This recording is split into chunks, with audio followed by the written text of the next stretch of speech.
In 3, 2, 1. Dude, my friend Johnathon freaking Gager, dude. The Gager man himself. How the hell are you, bud?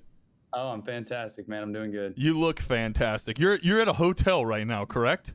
I'm in the hotel room, PD Pablo. You know, I'm here, dude. I'm in the hotel room. Freaking, it's going. Hey, dude. let's go. That's what's up. And the reason you're in a hotel room is because you have a very, very specific job, which is insane because I've known you for a very long time. And when we were talking before this podcast, you were like, yeah, so like, what do you think that I do? And I gave what I thought that you did, and you're like, dude, no, that's not what I do at all. No. Like, that's not what I do at all.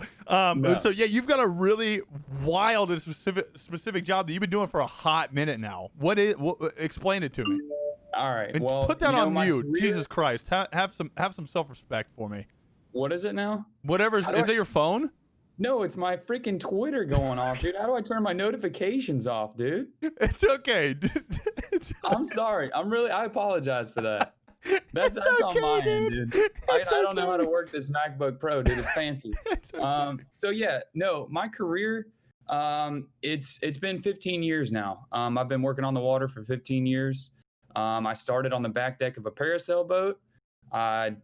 Golly, I could go on forever about that, but I did that for about 8 or 9 years in that industry. And you remember me working out there and working every day, and I'd see y'all freaking at the beach, and I'd be on the boat, and y'all would be having a good time, and I was out there working. And dude, everything you were.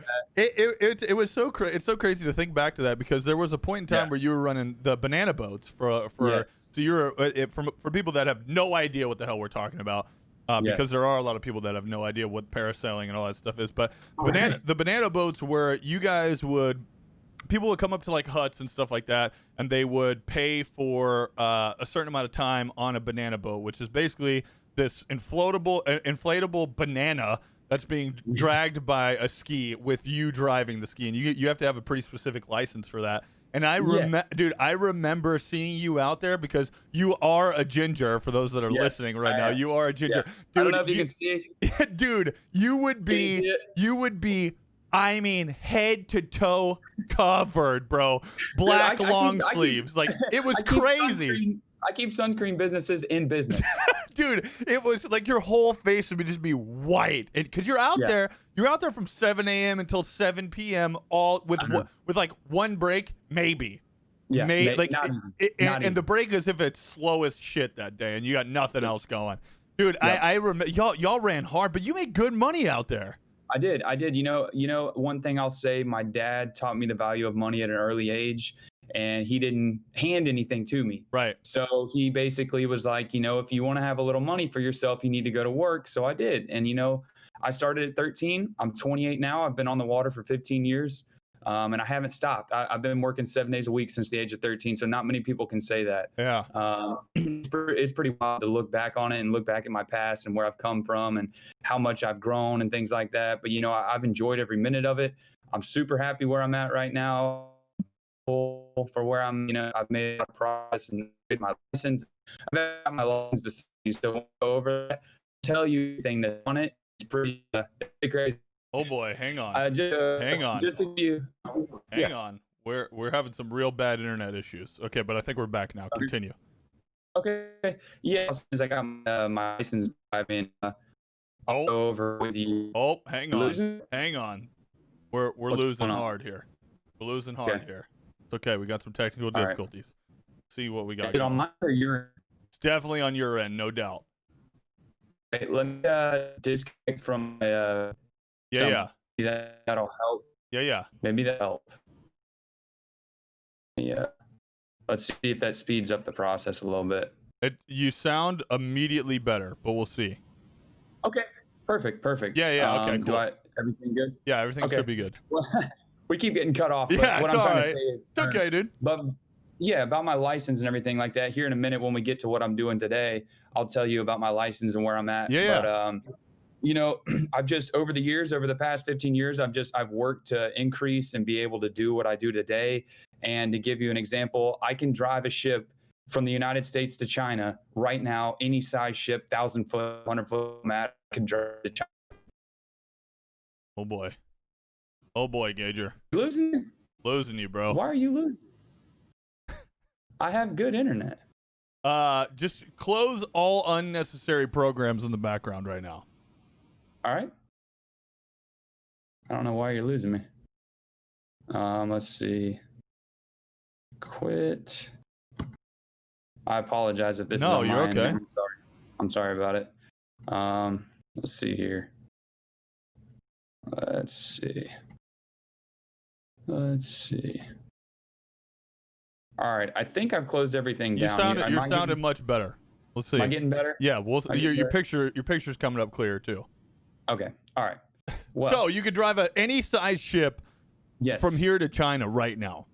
Anywhere in the world, you name it, England, Australia, Japan, Germany, you name it. With the license I have today, I can be in charge. Not in charge. I'd be under the master, but I'm what's called a mate. Okay. So what that means is I'm in charge of the navigation of the vessel and in charge of the vessel under the captain's orders. Mm-hmm. So I have the ability to take any vessel anywhere in the world.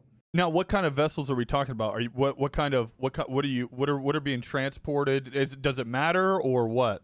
No, it really doesn't matter. You know, with my license, what it says on it, it says unlimited tonnage, oceans. So what that means is any type of vessel, regardless of tonnage, I can take anywhere in the world. Holy hell. So you name it, whether it's a bulker, a tanker, a container ship, ro-ro, which before I get going too far, I'm going to spit out some lingo that you and most of your viewers are going to have no idea what I'm talking about. Yeah. And they're going to have to hit up Google and be like, what's a ro-ro? Yeah. What? Go ahead and give me that. What is a ro-ro? A ro-ro is a roll-on, roll-off vessel. They look crazy, but it's what transports cars, equipment across the world. Okay. So when these manufacturers over in Japan are pumping out cars and they're coming to the United States, they're coming on a ro-ro. Okay, gotcha. So that type of vessel, a roll-on, roll-off, I pass them all the time. I see them all the time out on the water. Like where I'm at right now, I'm in Norfolk, Virginia. Mm-hmm. The channel that I am working right now is the York Spit Channel. It takes all the ships up to Baltimore, Maryland. Okay. Baltimore, Maryland is a busy port that has a lot of commerce going in and out. Right. And they deal with a lot of ro-ros and container ships and a lot of traffic. And so I see these boats coming by me 200 feet off of me all day long, and they're 900 foot, 1,000 foot, 1,200 foot. 200 feet away from your massive ship too? Yes. Dude, that's crazy. It's absolutely insane. Like I can hit them with a football without even trying. Dude, that's so crazy. Now, when you talk about you're in Norfolk right now, but your ship in specific, what are you doing out there? Like what are you mainly doing out on the water? Yeah. So I'll explain. I work for the largest, I believe it's the largest, I'm pretty positive they are, the largest dredging company in the United States. Okay. So we are a dredging company. Explain to the people what dredging is. Excuse me. Let's talk about dredging. Yeah. What's dredging? Yeah, what is dredging? Yeah. I've never heard of dredging. Let's Google that real quick. Dredging is the act of removing material from the bottom and placing it elsewhere. Okay. So we have the ability to come into a channel and dig the bottom and make it deeper so these vessels can still transit safely and not hit the bottom. You see what I'm saying? And that's obviously that mainly what you're out there doing is making sure that transit is available, or is it one of those things too where you're like, I don't know, I just do the fucking job. No, there's two sides to dredging. So there's channel work, which we're doing right now, which is the York Spit Channel. And to give you an idea, I've done almost every major port around the country. I've been to the West Coast, all over the West Coast. I've been to the Panama Canal twice. Jesus. I've been all over the Gulf of Mexico, every major port. Of course, yeah. I've been up and down the East Coast from Florida to New York. So, I mean, I've got to see about every single major port across the United States. I've actually physically driven ships in and out of almost every major port around the country. So I've been around. I've been around a lot. You know, and most people don't see me anymore because I'm gone more than I'm home. Yeah. I feel like no one ever sees you anymore. I know I certainly haven't. Even when I was back at home, I never saw you. The last time I saw you was at Publix. I know. And I stole your hat. I stole your hat. Yeah, you did. I saw you, and I was like, "That's definitely James. There's no other dude that looks like James." Yeah. And I was like, "Dude, I'm stealing his hat from behind him." And I remember being like, "Who the fuck just fucking rolled up on me?" me, and it was you. And I was like, what the hell are you doing? And you were like, yeah, I'm home for a couple more days, and then I'm getting out of here. And I was like, oh, shit. I know. Yeah, I come and go real quick. So, yeah. I blink, and I'm like, I'm home, and then I'm gone and back to work again. So, it's hard to maximize my time at home spent with my wife and my family and my friends, and especially 2020, you got COVID-19. Dude, how is that going? Oh my God. It's just a disaster for our company and every other maritime company, dude. It's an absolute disaster, man. Really?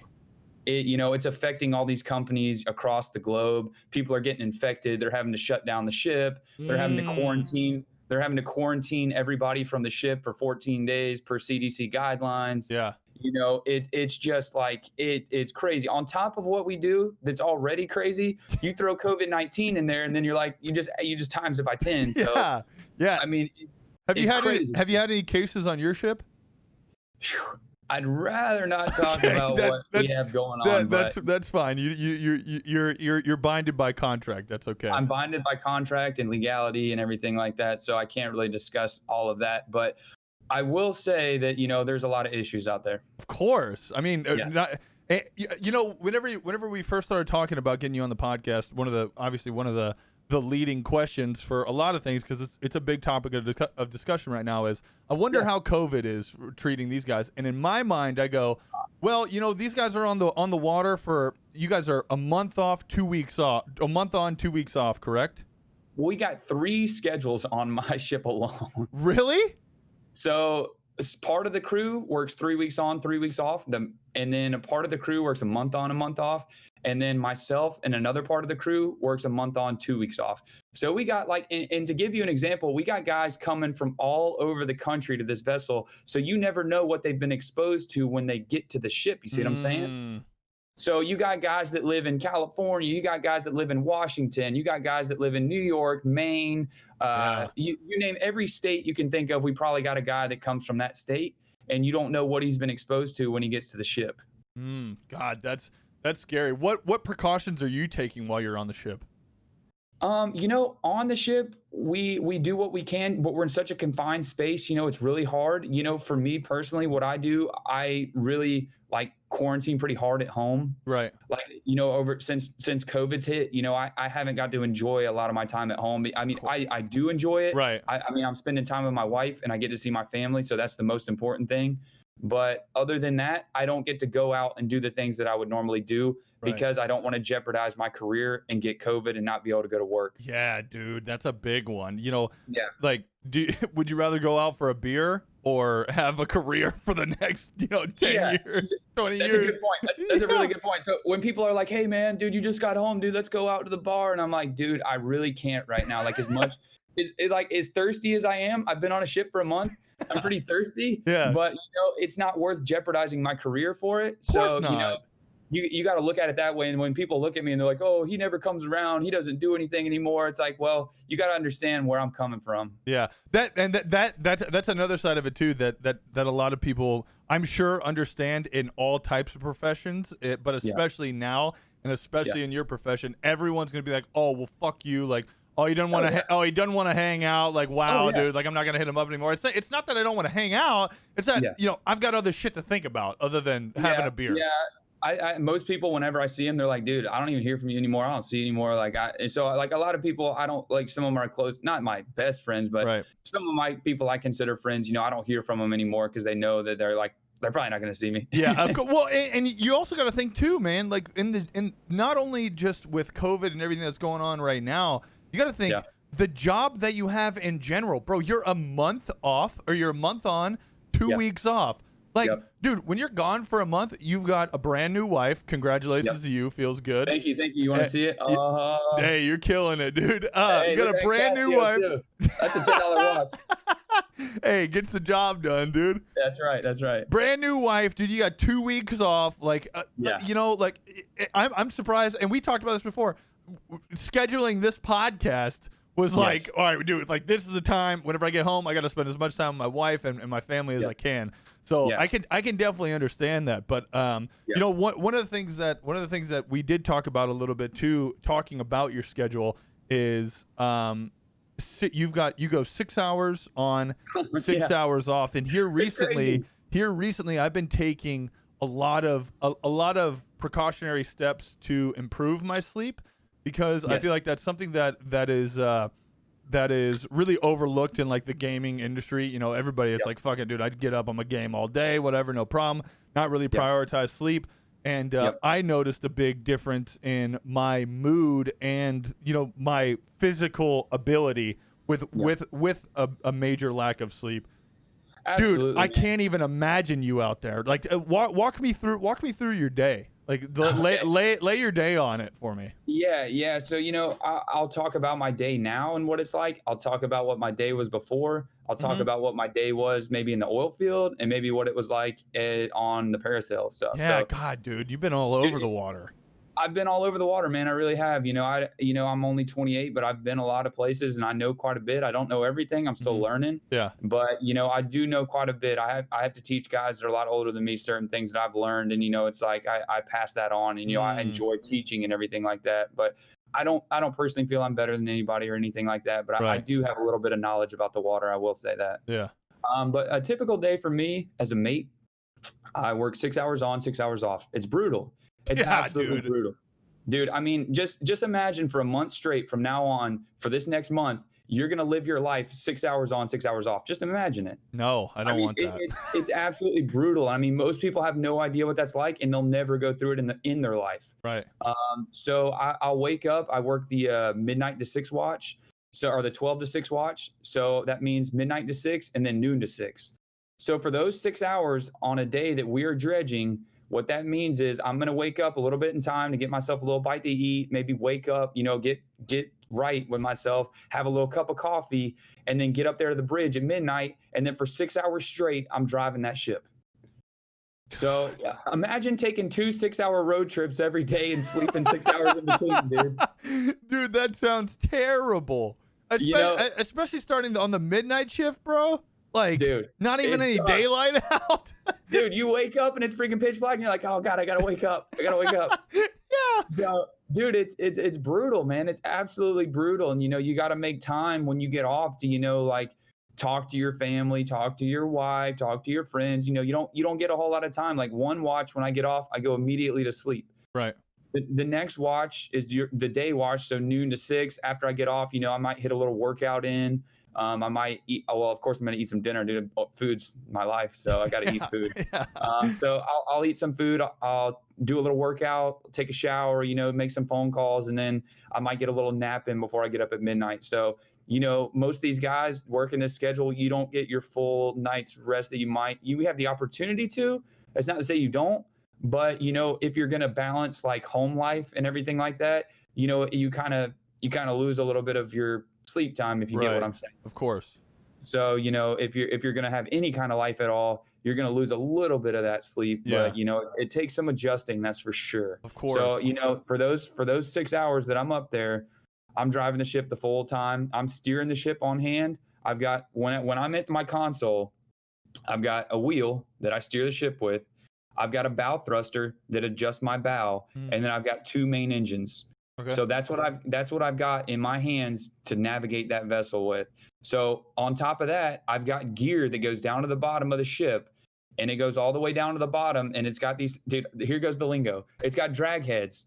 It's got drag heads that go to the bottom, and these drag heads got these gnarly teeth on them, and they dig into the bottom, and they suck the bottom up through these pipes, and it comes into the ship through the dredge pumps, through the piping into the hopper. Now the hopper is the center of the ship where all the material and water sits while it's settling. Mm-hmm. So water is flowing out. I'm skimming down. I've got skimmers. Okay. So like I said, lingo, dude, it's crazy. I'm kind of following, but I mean, I can, yeah.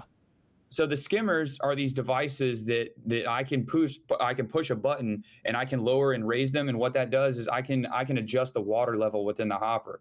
So I've got to be monitoring my levels in terms of my draft and things like that, and the vessel in terms of stability. So I'm calculating stability in my head, and I'm saying, hey, you know, I can put more in the vessel to be safe, or I need to get some water out to be safe. You know what I'm saying? So it's all about stability. So those arms, when they're on the bottom, they're hard on the bottom. So those are like giant anchors, and they're pulling me around. So I'm steering the ship, And I'm having to deal with these anchors on either side. And, you know, sometimes we got to pick one up or put another one down. And when you do that, it steers me around. So Right. I've got to counterbalance what's going on the bottom on top of what I'm already doing, just keeping it going in a straight line. And then, so you got to factor in the current, where the current's coming from. You got to factor in the wind, all these different factors, the traffic, where it's coming from, if it's head-on traffic or if it's overtaking traffic. You know, you got all these different factors. Seas. I mean, I've been out there, dude. I've seen some nasty seas. Really? I mean, what's the biggest seas you think you've seen? One of the worst, honestly, was in the Caribbean when I was going to the West Coast. And then on the West Coast was probably the heaviest, gnarliest seas I've saw them. But, you know, 16, 18 foot, pretty nasty for a vessel our size. Yeah. It's pretty rough. And at what point do you go, all right, let's quit for the day. Like, let's head in. There is a cutoff point. There really is. Okay. So for transiting, there's no cutoff. When we're going from job to job, like when we're going from Virginia to Texas, doesn't matter. You're going. Yeah. You're going. You're going. So there ain't no stopping. It's like, oh, it's rough out. We'll keep on trucking. Yeah, it sucks. Better figure it out. You better what we do is you'll put a life jacket under your bed so it slides you against the bulkhead so you don't roll out of your bunk. Jesus Christ. Dude, I'm not kidding, man. That's real. That's absolutely real. You'll roll out of your bunk and you'll slam the freaking floor. Jesus Christ. You'll slam the deck. But speaking of bunks, are as a mate? Yes. So you said there's different crews, right? Yes, and there is. And you talk about bunks. Yes. Is everybody bunked up with somebody else, or does it have explain that to me? Yeah. Certain people are, certain people aren't. So okay. You've got, so I can help you better understand it. There's two sides to every vessel. Every ship everywhere around the world has two sides. They've got a deck side, they've got an engine side. Okay. I'm a part of the deck department. So on the deck department side, you've got the captain. Underneath him, you've got the mates. Mm-hmm. Underneath him, you've got the ABs and then the OSs. Which are what? Okay. Yeah. The captain's the captain. Yeah, of course. He's the number one in charge. It's his ship. What he say goes. No questions asked. He's the manager. He runs the show. Right. He doesn't drive the ship though. I do. Okay. So he'll take the wheel at certain times. You know, maybe if we're docking or certain times the captain will be the one in charge of the vessel, but on a day-to-day basis, I'm always the one driving. He's not driving the ship. Okay, wow. So you got the captain, the mates, they're the officers, they're licensed officers is what we're called. And then underneath us are unlicensed. So you got ABs, which are able seamen, and then OS is an ordinary seaman. Okay. So the ordinary seaman is the lowest level entry maritime position to get into the deck department. So if you told me today, you're like, hey man, I want to get into the maritime industry, I'd say, well, you got to start at an OS and work your way up. Right. So you would start at the bottom and you'd work your way to the top if you wanted to. Right. And then on the engine side, you've got the chief engineer. He's the top head guy for the engine department. He's at the same level as the captain, but he's in charge of all the engines and mechanical equipment of the vessel. Okay. So you've got him. Underneath him, you've got the engineers, which are licensed engineers. This is a big difference. This licensed and unlicensed thing is a huge deal. So you got licensed guys and unlicensed guys. The unlicensed guys on the engine side, you've got what are called oilers. You've got wipers. Like a wiper is the lowest level engine department side. Okay. And so you can go up from, there's different endorsements. There's like Cupid and there's other, we could go on and on about that, but that's not the point. You're asking about bunks. Yeah. So there's deck side and engine side. Deck side, engine side. Captain and chief, they got their own room always, every time. The mates, the engineers, they've got their own rooms always. Dude. They don't sleep with anybody else. So now, dude, I'm big time, dude. I got my own room. I'm big time. That's such a big one for me, man. I'd be like, fuck, man, I got some other dude in here. Like, God, it's like being in a dorm room. It is, dude. But here's how it goes. So whenever you share a room, like when you're an unlicensed guy, so there's different levels of the ship. So like the officer's deck is one level. And then below that deck is the crew deck. Okay. So the crew lives on a different deck than the officers do. Okay. So the crew is down below and they have bunk rooms. They have 2 bunks in their room and they share that room, but they share it at opposite times. So they're on opposite watches. We typically design their schedules to where they're never in the room at the same time, but they do share a room together. Okay. That makes sense too, to stagger, of course, because with the different shifts, you gotta have different crew. Dude, I over my career, I've had to be in that position. And I've had to share rooms for majority of my career, and there are points in time when you have to share at the same time, and it ain't fun. Really, I can imagine, man. I think back to my days at playing baseball in a dorm, and even in a dorm, like even then, I was like, man, this fucking sucks. I can't imagine being out on the water.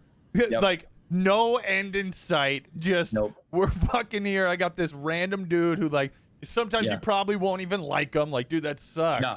Dude, that sucks. Speaking of like liking people and stuff like that, at the end of the day, when you work with these guys long enough, they end up being kind of like your family. Right. And, a lot of these guys I consider almost like brothers, I mean, they're really close friends and everything like that. And, now with my career and my schedule, I'm on that ship more than I'm at home. Yeah. I mean, I'm gone 8 months out of the year. 8 months out of the year, I'm on a ship living with these guys. Yeah.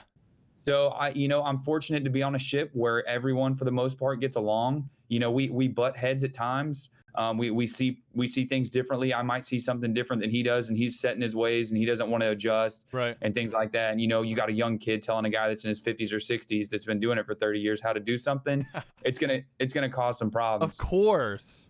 So I've dealt with that a lot now in terms of like how to handle a situation when you've got someone that doesn't want to change. Yeah. They're kind of set in their ways. So, you struggle there sometimes to see both sides. I don't ever want to cause any animosity on the ship, and I don't want to make them think I'm like, oh, I'm better than you. I got a better license, a bigger license. I'm better. Like, right. I don't ever look at it that way. Like, I came from where they came from. Mm-hmm. I came from as an AB. So I worked my way up. I'm what's called a hawse piper. A hawse piper is someone that does not go to an academy, a maritime academy, and get their license. So I worked and got my license. Now you have the ability, you yourself, you can go to a maritime academy and get the same license as I got, and you get a bachelor's degree. So you go for 4 years, you get the sea time, you get all the classwork, you get all the licenses and endorsements. And then when you get done, you get handed your unlimited license, and you also have a bachelor's degree in your field of choice. Holy shit, I didn't know that. So you got like Maine Maritime, Mass Maritime, you got Cal Maritime, you got SUNY Maritime, which is in New York, you got Texas A&M, they're down there in Texas. There's a few, there's none in Florida, which is crazy. We got like the most water in any state. Yeah.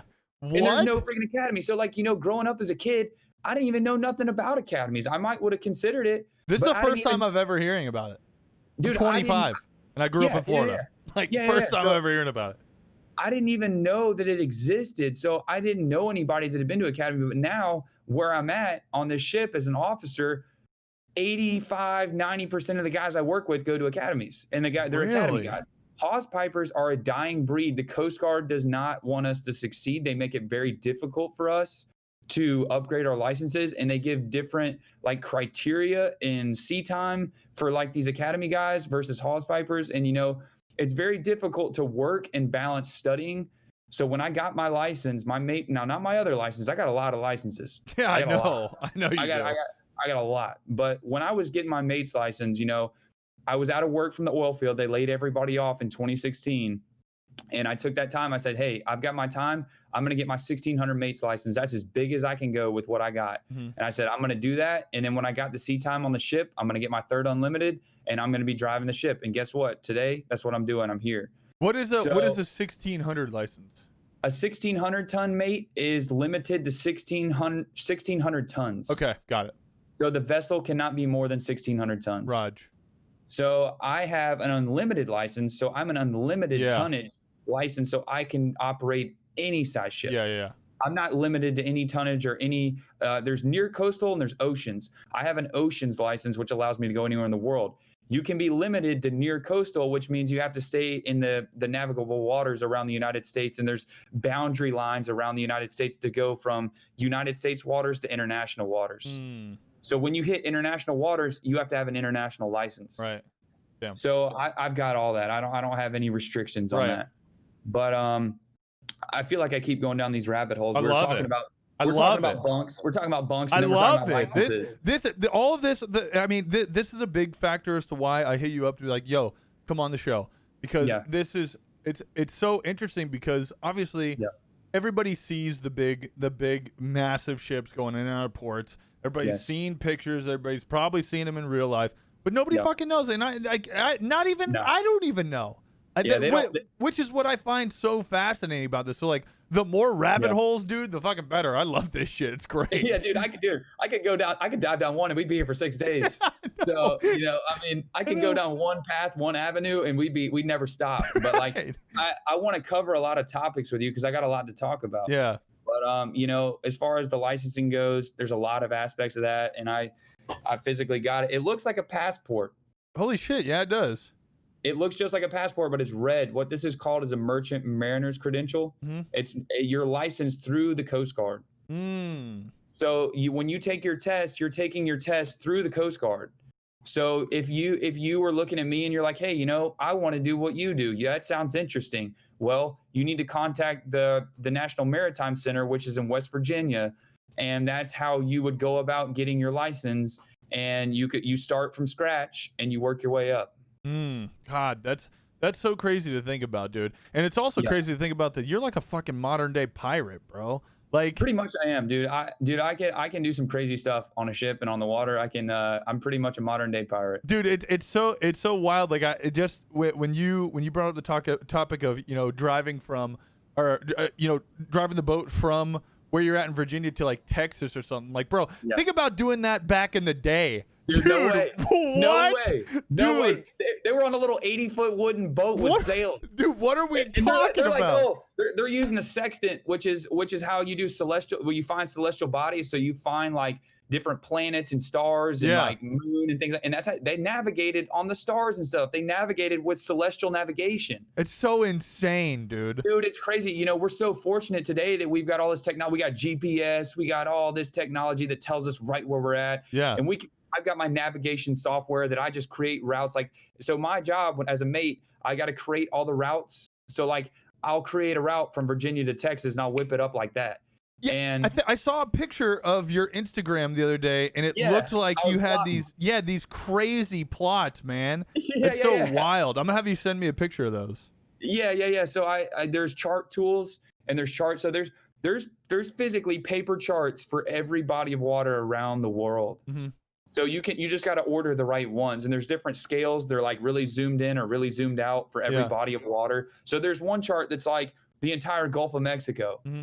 Then there's one chart that's like just like San Andrew Bay in Panama City. Yeah. You know what I'm saying? Yeah. So they zoom in and out, and you got to go on like NOAA's website or whoever's website, and you got to order these charts for where you're going. So like for me, with our navigation, we don't have ECDIS. And ECDIS allows you to not have paper charts. Mm-hmm. If you have two ECDISes on board a vessel, the one is for the main one is for just redundancy for backup if the first ECDIS fails. But the ECDIS will basically, you can like create routes on it, do all your navigation on it, and it will tell you where to go. And it has all the charts and it constantly updates itself. It's very, very high level technology. And I'm trained in it. I'm certified to use ECDIS. Mm-hmm. Explain what that is in its maybe not in its entirety. Like I don't know what I'm talking about when I remember what it stands for. It's like electronic chart display. So information system. To really dumb it down, is it like an iPad we're not iPad living? Dude, we're like freaking controlling a nuclear power plant level, dude. It's really? Because that was the question I had too, was what kind of system is in place if both of the say the main and the backup goes out? Are you back to the fucking really? Yes, that's why you have to test for it, and you got to know how to do it, and the Coast Guard expects you to know how to do that. Really? Wow. Yeah, so if all those electronics fail, you're back to pirate days, bro. You're back to your magnetic compass and celestial and terrestrial navigation. So I am licensed in every aspect. There's no aspect that I'm not licensed in. Holy shit. So you as a mariner, as a licensed officer, as a mate, you have to be able to navigate that vessel under any circumstance, no matter what happens. If you're out, like when we were sailing to the West Coast, let's say you're 100 miles off the coast of Mexico and you lose everything, you better know how to get back to land, or God knows where you're going to end up. Yeah. So the ocean is not a very small thing. It's not. And when you're on a little ship, you look about that big. Yeah, the size of a Tic Tac, if not smaller. You look like a Tic Tac, no doubt about it. So it's pretty crazy. You have to know how to use all of it. You have to be able to do every last bit. You got to know how to use a magnetic compass. You got to know how to use a sextant and how to formulate these problems. And a lot of these equations, they'll take, I don't know, at least a full page or 2 pages of paper, and they will take some guys, some guys that are doing it for a long time, they can whip them up pretty quick, 30 minutes, 45 minutes. Some guys, some problems might take over an hour just for one problem. And if you mess up one digit along the way, you're done. That's it. You're done. And these problems are what to get, or essentially what's going to get you back on track. What it's going to do is, so like with terrestrial and celestial navigation, there's different forms of determining your position. Mm-hmm. So there's different things that you can use, like tools that you can use to find out your position. So what you're trying to determine with the stars and the planets, you're trying to figure out where you're at right now in the world. Right. So let's say we're 100 miles off the coast of Mexico. Okay. We just lost everything. We're like, oh my God, where are we gonna go? So you're gonna have to break out all these old school tools freaking Christopher Columbus was sailing with, dude. So yeah. You're like, dude, you're calling up Christopher on your iPhone, like, dude, how did you get there? Yeah. You're like, dude, what did you use? Yeah. But we learned a lot from them. Like, honestly, God's honest truth. Like, we learned a lot from those guys because they were the best navigators, dude. It's so crazy, man. They navigated with no modern technology, and they made it. It's so insane to think about that. Yeah, so it's possible. All these practices were learned years ago, and we just have to know how to use them today, even though we don't for the most part, because we got electronics that are like freaking. You got to know what you're doing, but once you learn how, I mean, it's nice. It's really nice. But let's say we're 100 miles off the coast of Mexico. We lost everything. You're going to have to break out all this stuff, and you're going to have to formulate these problems and figure out exactly where your vessel is, and you're going to plot that on a chart. You're going to have the chart pulled out of your location that you think you're at, because when you're transiting, at least every hour, you're writing down your exact position. Really? So you're gonna know from your course, you've got it all plotted out. You're gonna know your course line. So you're gonna know you need to be steering, I don't know, 330 degrees true. So there's with headings, there's true headings and magnetic headings. Okay. So we steer on true headings. But if you lost your electronics, your gyro compass, then you're going to be relying on your magnetic compass. Now, your magnetic compass is different than your true heading because you got variation around the world with the magnetic poles. So that's why there's variation. So if you look on charts on you know what a compass rose is? Yeah. Yeah. Okay. In a compass rose on every chart, inside that, it has variation and deviation. Mm-hmm. So if you read those numbers, it'll tell you so many degrees east, west, north, south, whatever. Right. It'll tell you the deviation. So if you have to go from a true heading to a magnetic heading, it's a formula. You plug your numbers into that formula, and it'll give you your magnetic heading based upon your true heading. Holy shit. So I would have never thought that I have to bust out a calculator to get shit going out there. Oh, dude, you're gonna have to bust out more than a calculator. That's for dang sure. So I'm trying to get to, we're 100 miles off Mexico. Yeah. We're trying to figure out how we're gonna get back to the next port, the closest port, because we're like, dude, we need to get this stuff fixed now. Yeah, of course. So we got to find out first our location. We're going to go back in time. We're going to say, okay, about an hour ago, we were right here and we were on this heading. So we knew we were doing 10 knots. We knew we were doing 330 degrees true. And if based on that speed and distance, this is about where we should be. Right. We should be right about here, because if we traveled at this heading, at this speed, that should place us right here on the chart. Okay. Now, if we wanted to check that with no electronics, we'd have to bust out the old sextant. And that's what freaking Christopher Colombo was freaking sailing on. God. And you're gonna have to bust that out. You're gonna have to look at some stuff. You're gonna have to get out your all of these publications and all this stuff to figure out. You got Bowditch, which is like the Bible for navigation. Really? Nathaniel Bowditch, I think is his name. His last name is Bowditch, but I think his first name is Nathaniel. Dude, he wrote this book like ages ago, and it's like the Bible today. Literally, it's like Jesus wrote it himself. Holy shit! Really? So when I tested for my license, I use Bowditch a lot throughout my testing. Wow. And you're able to use certain things in the test exam room. There's certain publications and things that are like Coast Guard like allows you to use. Right. It's not going to be word for word, answer for answer. You're going to have to like interpolate what's going on. Right. So you're going to bring out Bowditch. You're going to bring out your freaking everything, all about the stars, planets, and you're going to be like, okay, let's figure out where I'm at right now. I think this is where I'm at. Let's check it out. So you do everything, you figure out where you're at, and you're like, okay, we're here. Now you've got no gyro compass because it's done. You got no navigation software, it's done. You got no radars, they're done. So you're like, all you got is engines. You got engines and you got freaking rudders that'll steer you to where you need to go. Right. And you got up on the flying bridge, which is on top of your head when you're driving the ship. It's the next level. It's basically like what a roof would be on a house. Okay.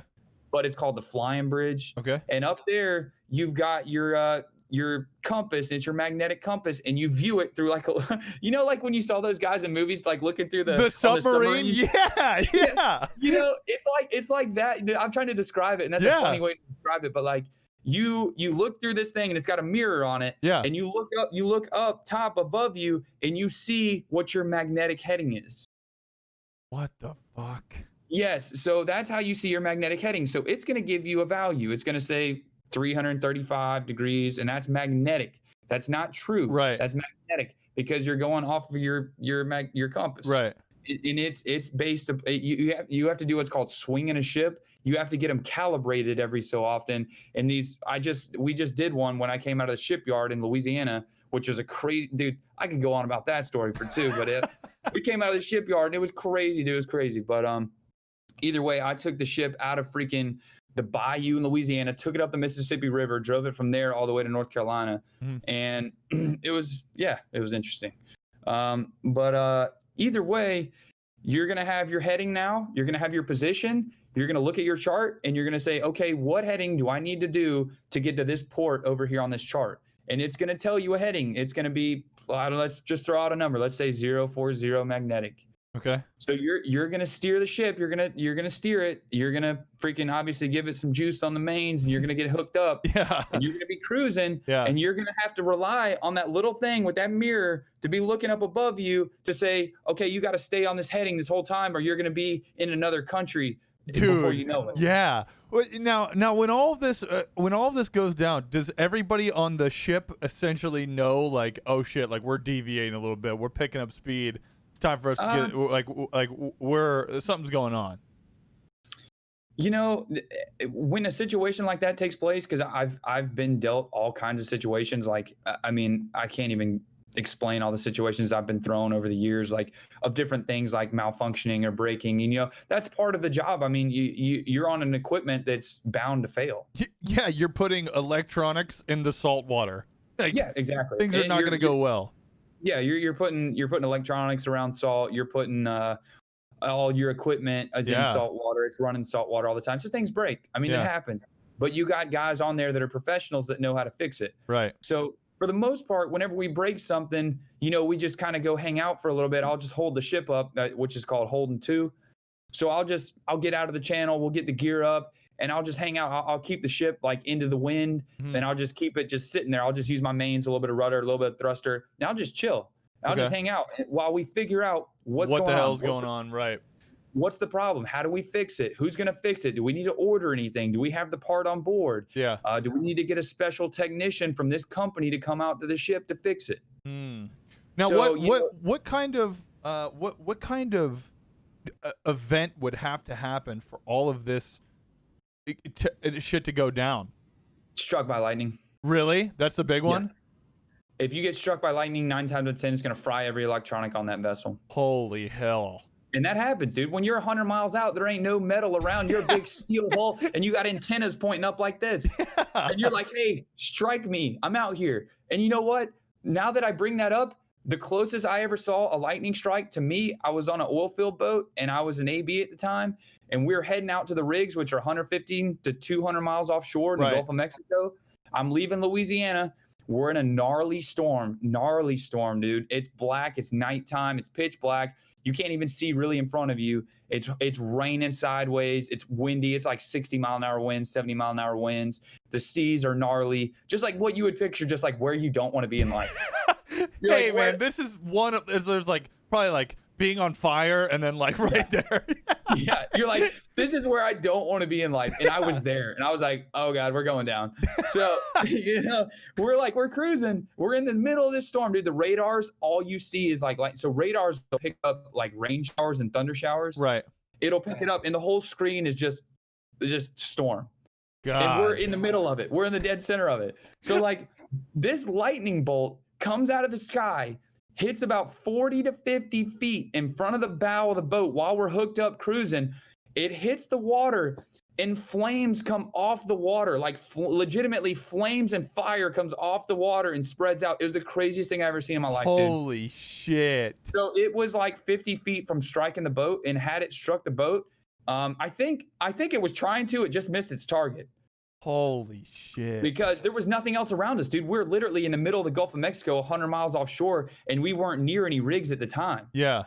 So like when it struck the water, it struck and it was like boom, boom, boom, boom, boom. And flames were coming off the water. And I was like, oh my God. Dude, that's insane. Dude, imagine if that actually had hit at that point in time. Like, obviously, it's lightning, bro. Yes, yes. You're also not worried about system being fried, but we're talking about, actual damage. Well, the way the electrical fields go around the metal, it kind of like disperses around and goes into the water. So like most times when a ship gets struck by lightning, the crew is okay, but the vessel's electronics get fried. Okay. Because the electricity comes in and it's sitting in a body of water, obviously. Right. So it like when it hits the vessel, it goes through all that metal and then it like disperses the electricity into the water. So like it goes out and it spreads out throughout all the like the steel or the aluminum or whatever the metal is of the vessel. Right. And it just kind of goes through it and then like away. So typically you yourself are okay, even though you probably just like shit your pants. But like I'm gonna shit my pants even if it didn't hit me, bro. You're probably gonna be okay, but you're probably gonna be like, oh, I'm like, you're saying a prayer right now. You're like, dude, you're like, I'm alive. Dude, I'm alive. Thank God. That's insane. Like, I can't even imagine. I wouldn't even know. Even with all the shit that you were just talking about, that you would have to go into if all of your electronics got fried, dude.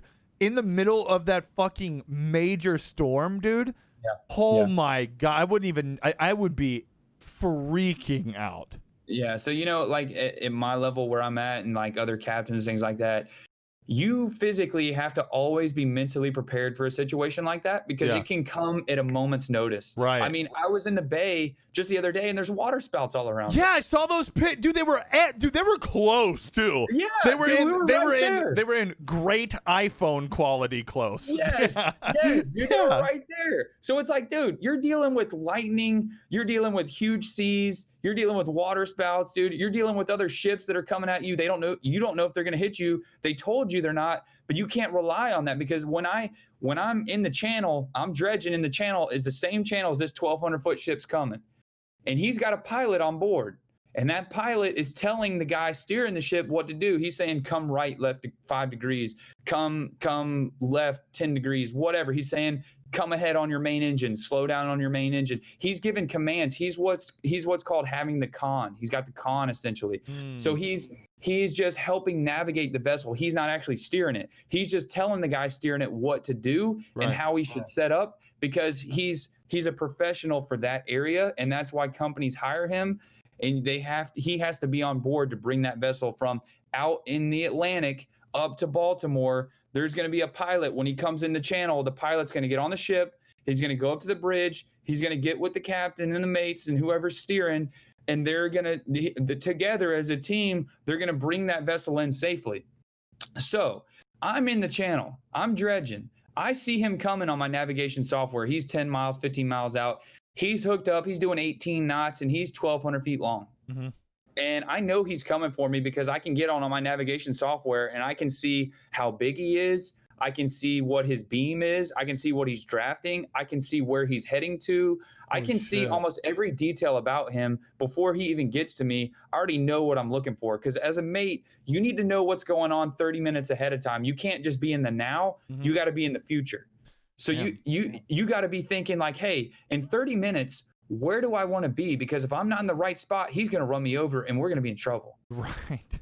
So like, you know, he would crush us. He would crush us, dude. If that 1,200-foot ship came along, he would absolutely crush us at 18 knots and we're only doing a knot and he plowed into us, dude. It would be an absolute disaster, dude. It would just literally like, it'd be like you punching a styrofoam cooler. Damn, yeah. So like legit, that's what it would be like. Oh my God. It's happened over time. You can go back on Google and you can look up like major maritime accidents and like, dude, they're insane, dude, insane. So like, I'm planning ahead. I'm like, okay, where's this guy going to be? Well, about 15 minutes out, if the pilot doesn't call me, I'm going to call him. I'm going to say, just for example, a big ship that came by was the Ever Lucky. It was an 1,100-foot container ship. It was leaving Baltimore, heading back out to sea. Mm-hmm. And he was coming from behind me, so he was overtaking me. So I'm on one side of the channel, and he's going to come around me on my starboard side. So I'm dredging on the edge of the channel, which is called the toe. So either side of the channel is called the toe. Okay. In the middle of the channel is called the center line. Okay. So we dig either center line or we dig toes. Now, toes are the hardest and the most technical because a lot of time on the edge, it goes really shallow, really quick. Yeah, almost like the Amazons, like in the past that we have.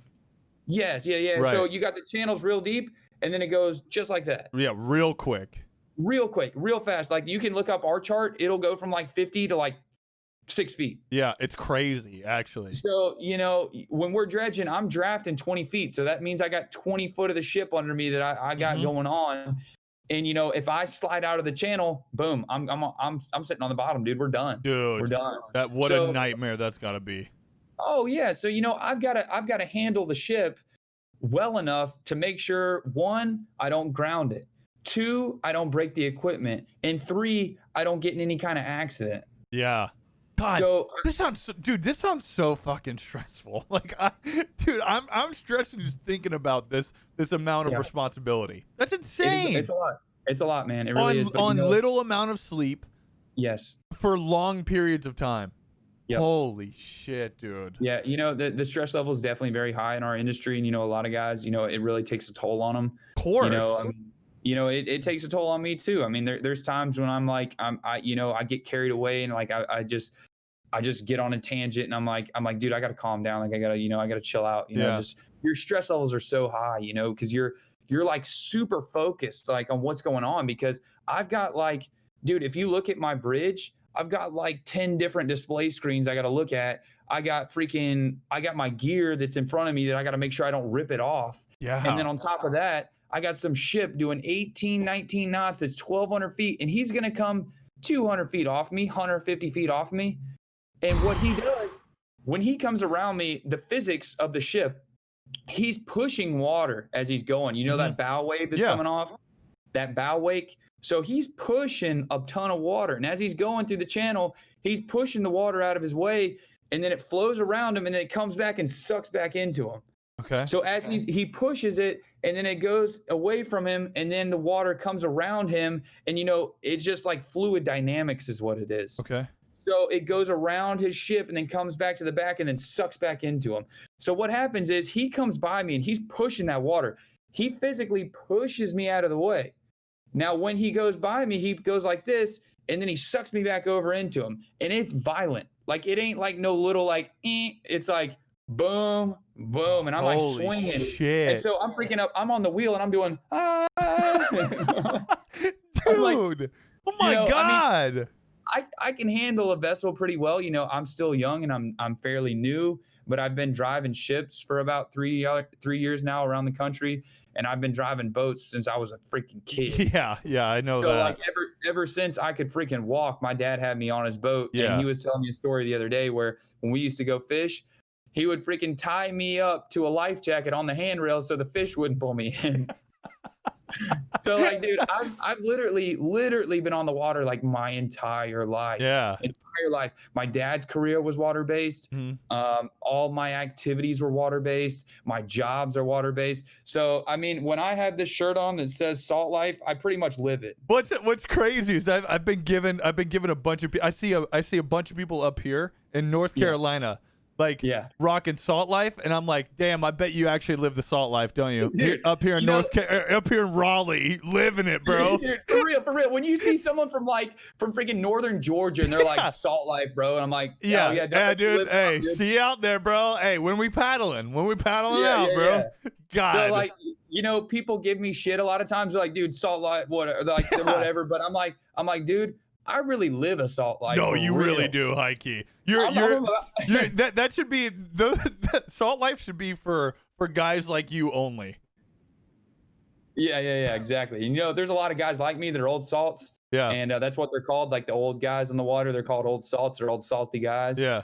And I'm a young salt maybe, but I live a pretty dang salty life. I live more on the salt water than I do on land. Which is so insane to me. Like I know like if I've ever spent multiple, let's say, days on the ocean, I've done a couple overnight dive trips and a couple overnight. Man, don't get crazy now. Some overnighters. Hey, listen to me. That's a fucking lot, okay? Dang, but dude. like how does adjusting coming back from a month on the sea, like how does that go? Like cuz if anybody's been on a cruise or they've spent a bunch of time out on the water, when you come back and you're like kind of rocking a little bit. I've got the funniest story in the world. I will tell you about that, and then don't let me forget this story. I got to tell you. It's about a cruise. Okay. So, it depends how rough it is, dude. Sometimes I get back on land and I'm still like, I'm rocking a little bit in my head because dude, I've been rocking for a whole month straight. So like, dude, your equilibrium's thrown off, man. Of course, yeah. Like you've been living and adjusting to holding your body up. It's what's called having sea legs. Yeah. Guys that work on the water, you got sea legs, so you can handle it. But you get some guy with freaking landlubber, and he gets on that freaking ship. Dude, he's all over the place, dude. He's falling over, and he's like, oh my God. Yeah. He's all over the place. But okay, the cruise. It's one of my best friend's bachelor parties. Okay. And we go on this cruise, and I'd say majority of them are like, dude, I'm getting seasick. I don't feel good. It's calm as hell, dude. I'm like, y'all, oh my God, dude, shut the hell up, dude. It is freaking flat calm out here. And they're like, freaking Corey, he's like, I gotta take seasick pills. And like, dude, freaking everyone's getting seasick. And I'm like, dude, y'all are some freaking wussies, dude. It's freaking flat calm out here. And they're like, oh, I don't feel good. We're rolling. And I'm like, dude, you don't even know what rolling is. Dude, we're rolling like maybe half a degree to 1 degree roll. I've been on a ship that rolls 40 degrees plus. Dude, I'm talking like going like this to this to this. And on the cruise, we're doing not even that. Not even. And they're like, dude, I feel seasick. Like, I can't handle it. I'm like, dude. And I bet every one of them like, yeah, fuck you, Gager. We get it, dude. You work on a ship, bro. We get it. That's exactly what Corey said, I think. That's what Corey said. Yeah, we get it, dude. You work on a ship for a living. Yeah. I think that's like word for word what he said. Yeah, you'd be the worst person to be on a cruise with. Dude, I could have gone up to the bridge and drove the damn thing. You actually could have. I legit, like, no lie. I could go up to that bridge and freaking steer that thing and take it where the Bahamas. Dude, that's so insane to think about. You could literally stroll up to the bridge and go, hey, here's my here's this. Hey man, what do you need check it out? What do you need me to do? Yeah, this one I just got it printed, but it's legit. Dude, that's so crazy. Speaking of seasick, you don't even get it anymore, huh? It's not even a thing. I'll tell you. And there was points in my life when I've been in really rough conditions that I felt pretty shitty. I'm not gonna lie, but it depends on the type of vessel you're on. So the severity of the seasickness depends on the vessel. So like on the ship, it does more slow rolling. Okay. So that doesn't really, slow motion doesn't affect me. But when I was in the oil field, the way the vessel is designed, like the ship has the house on the back and the bows up forward. Okay. So the way that you ride, when you're towards the stern, you ride better in the house in terms of taking seas. Right. But on like oil field boats, the house is up forward and the stern's way back here.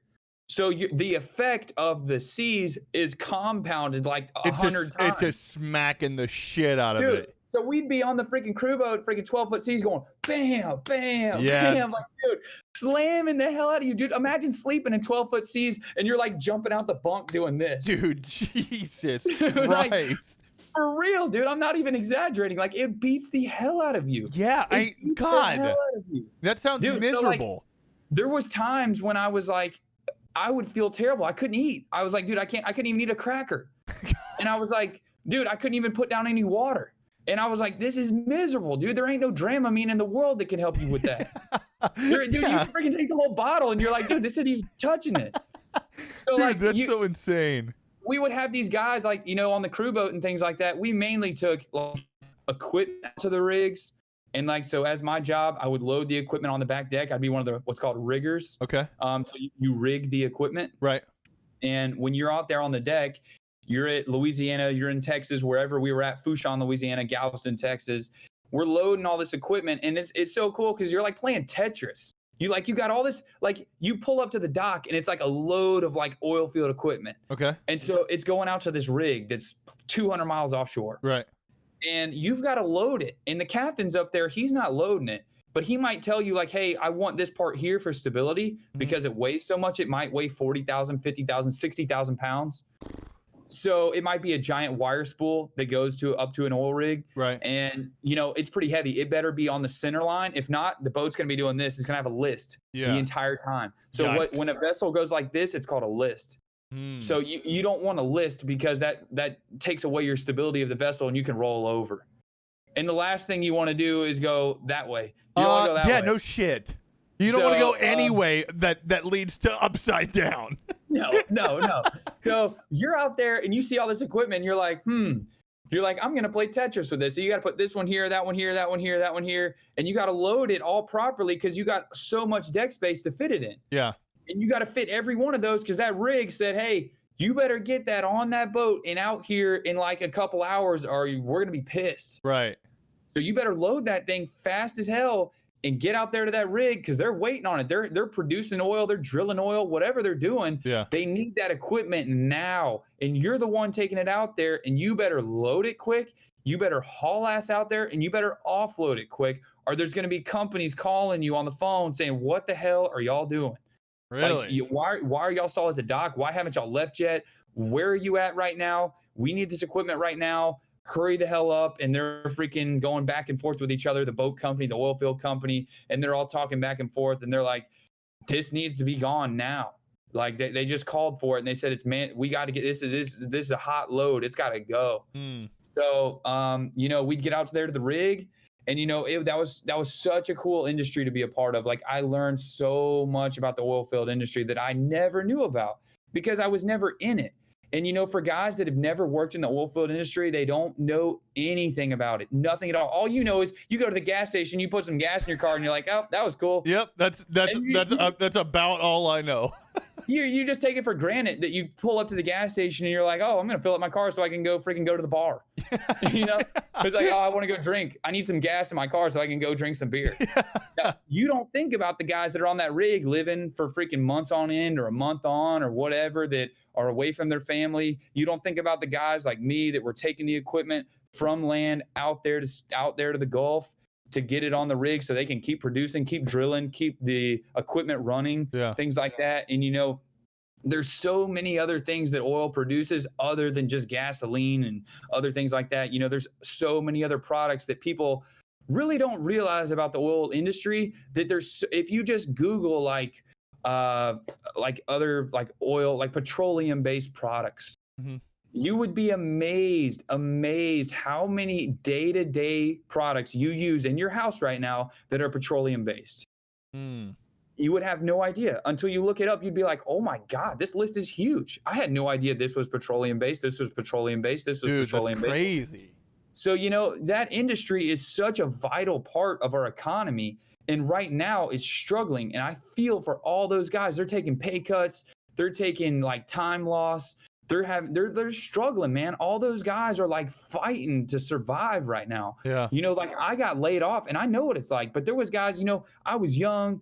We were dating at the time, my wife and I, and we were going on a cruise the next week. Yeah. Believe it or not, we were about to take a cruise, our first cruise together. and I was in the truck. I had my little Cummins, and I was driving down the road, and I see this 985 area code call me. I was like, I already know what this is, baby. I know this is freaking the company calling me saying they're laying people off because they had already laid off hundreds and hundreds and hundreds of employees already. Well, now why? Why is everybody getting laid off?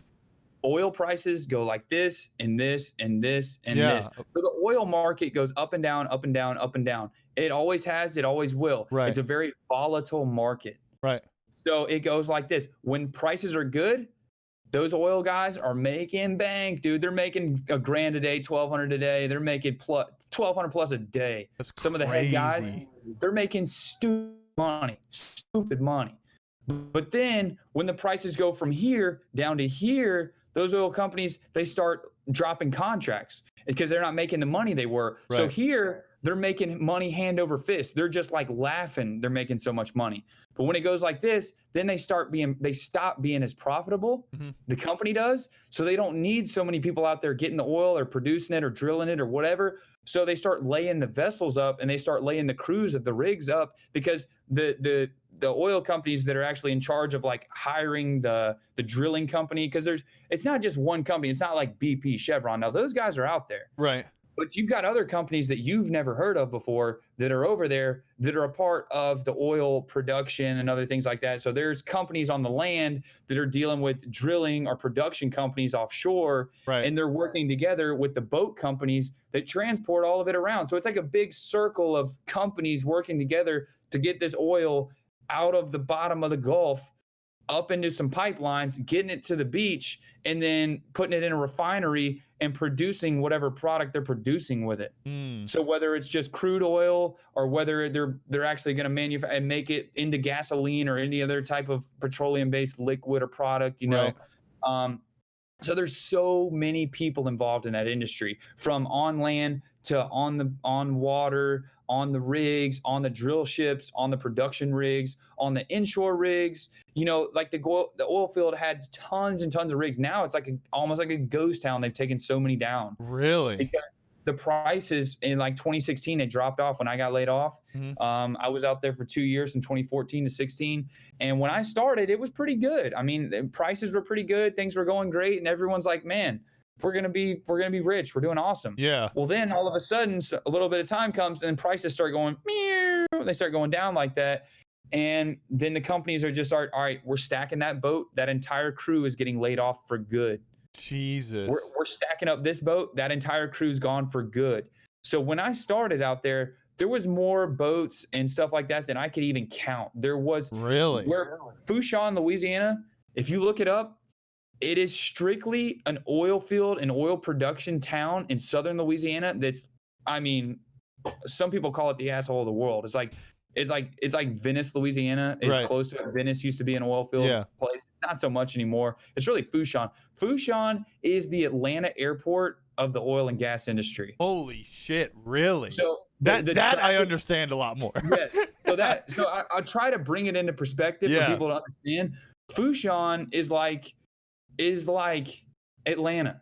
When you come into Atlanta, there's planes everywhere. Nightmare. There's people everywhere. It's just like, you're like, oh my God, this is crazy. Well, that's what it's like, but it's with boats and people and oil production equipment and oil just stuff everywhere. Yeah. And that's all it is. That's it. It's just that. So it's like an airport essentially, because when you go to an airport, it's just an airport. Right. When you go to Fourchon, it's just oil. It's just oil. God, that's crazy. I never knew that. So if you look that place up, you ain't gonna end up there because it's a dead end.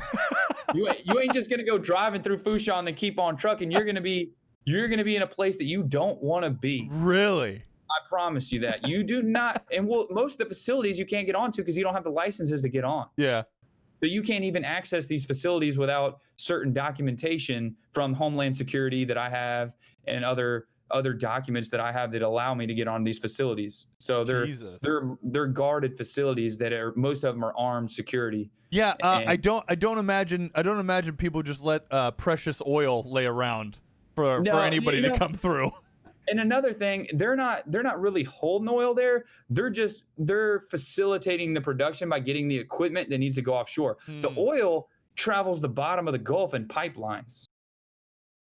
So it's like I don't even know that. That's Yeah, how dumb I am. I'm dumb.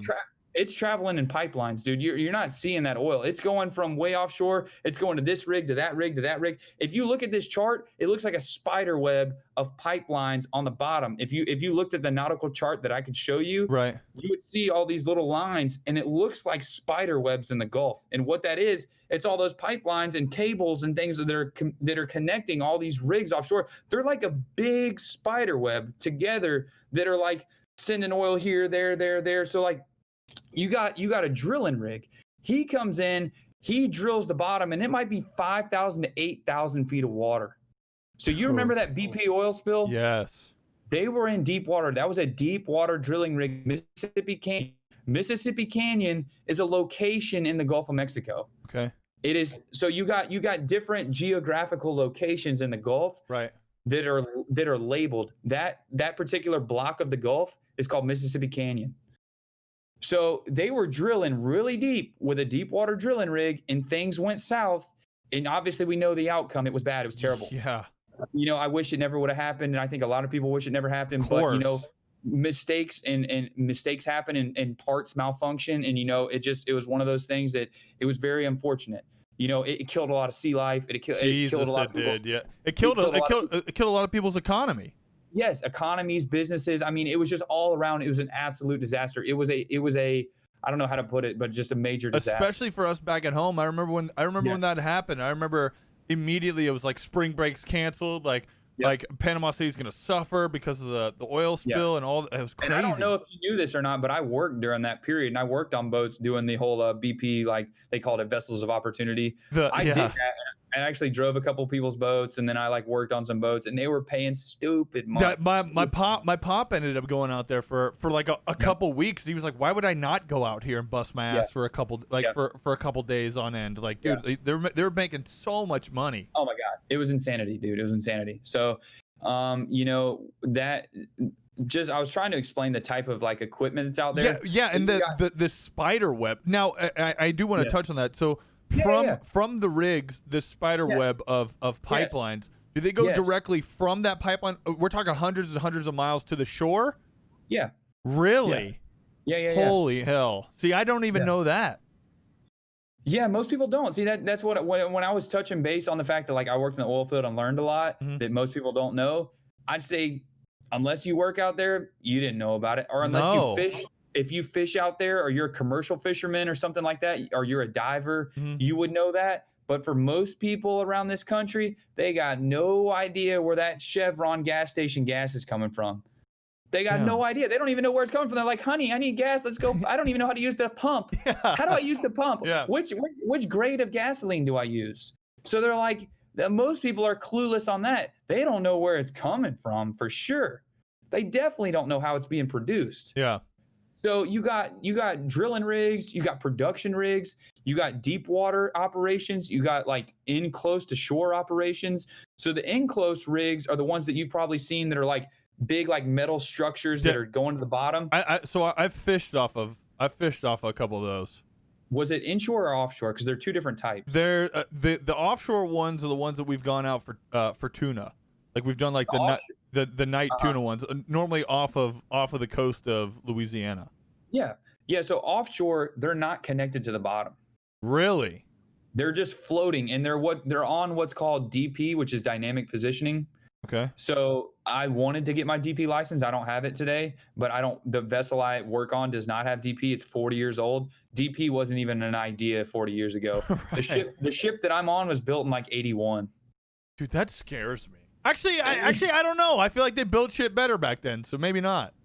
Yeah, as long as you upkeep and do your maintenance, you can make a vessel last a long time. But saltwater is brutal, dude. The rust is insane, dude. It's just, it's a never-ending battle with rust, man. You can't, you would have to have 150 guys on there, and we only got 12 or 15. God, that's crazy. So, it's not, you can't keep up with it. But those rigs, there's inshore rigs, there's offshore rigs, there's drilling rigs, there's production rigs, there's drill ships. Drill ships are one of the coolest things you can ever see if you've ever seen one. So the drill ships, they actually, I'm pretty sure that I'm speaking correctly here when I say this, because one of my dad's best friends is a drill ship captain. Now, Dang, dude, he's making bank. Dude, He's is he making bank, making dude. bank, bro? He's making serious cheddar. Dude, yes, and he's this good old country boy who and when he gets off the ship, he comes home and he runs a shrimping boat for fun. Like he does shrimping for fun. But now talking with him, he was like, yeah, and it's so crazy how nonchalant he makes it sound. But he was like, yeah, you know, I can keep a rig within 2 feet in literally any seas that you can think of. And I'm like, what?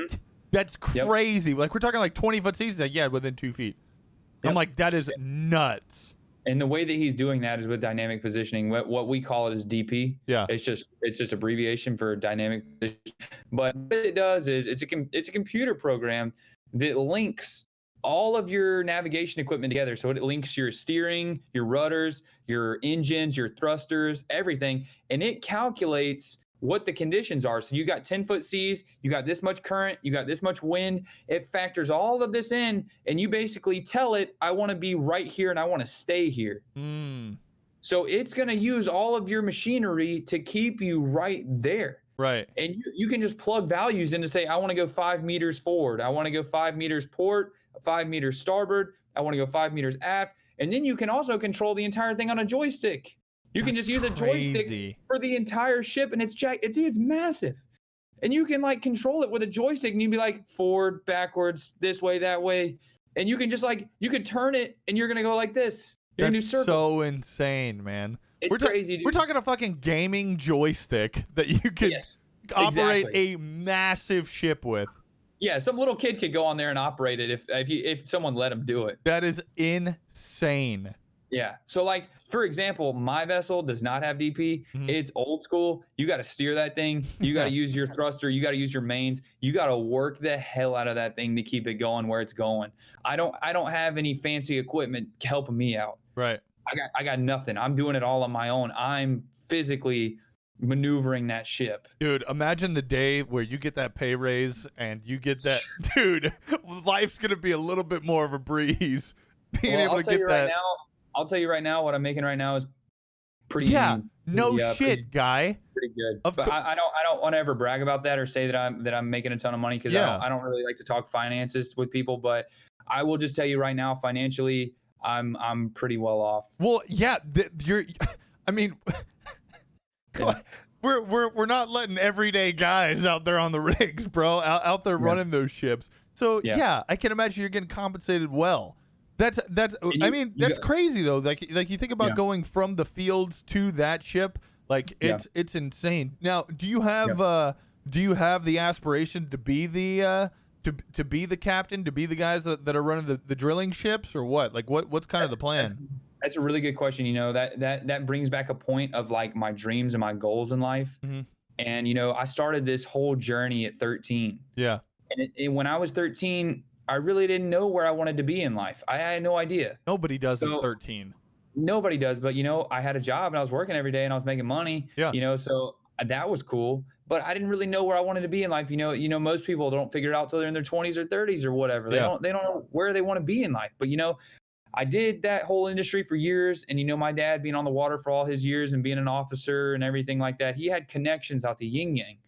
And so he knew everybody. My dad knows everyone knows my dad. It doesn't matter if he might know most of those people, but everybody knows him. Yeah. They know his last name. That's the weird thing about back at home is if you are connected to the ocean, you're connected to everyone. Like, dude, I remember being in high school, dude, I couldn't lift a fucking finger without my dad hearing about it from like 90 other people, dude. It's awful. Dude, I'm just saying, dude, I probably might have been even worse. Dude, it was awful. Everybody knew my dad. Yeah, they knew him as Officer Gager. It's awful. They knew Officer Gager.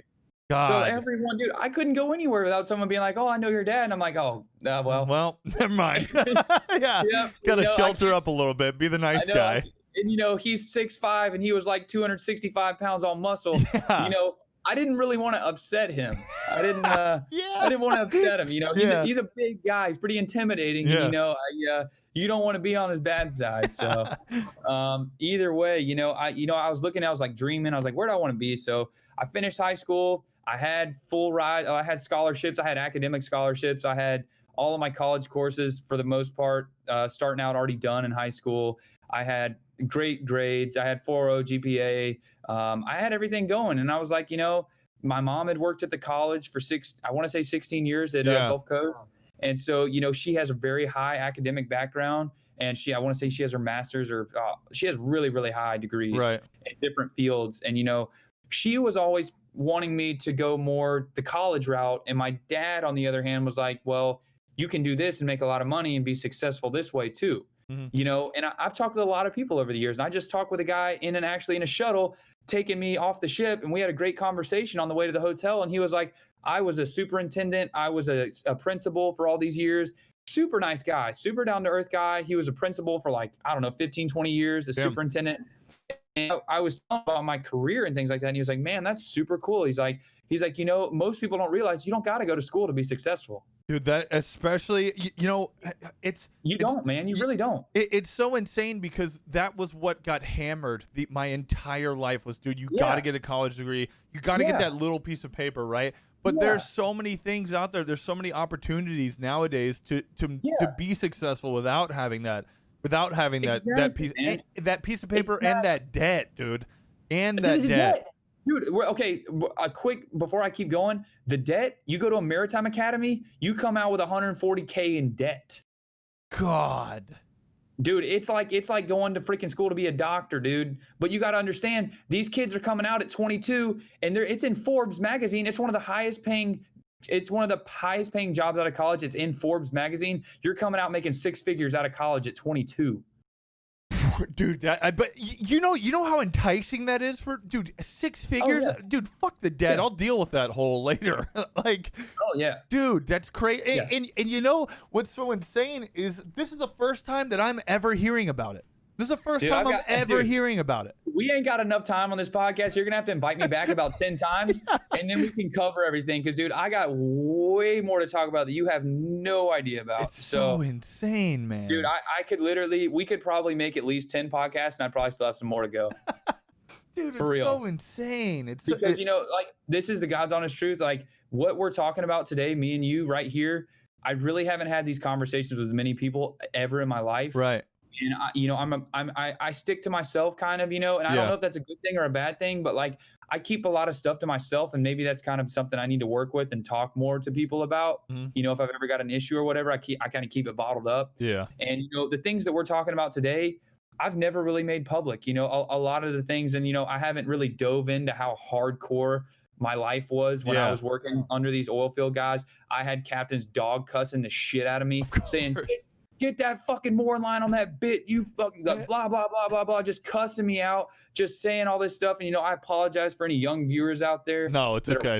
This is not a young viewer podcast. You'll be okay. Okay, I apologize because I'm going to be saying some stuff that probably isn't appropriate. But these guys would dog cuss the shit out of me. And I had never been in an industry where people could treat you that way with no repercussions. Right. It's the oil field. It's non-union. I'm in a union now. I'm in a maritime union.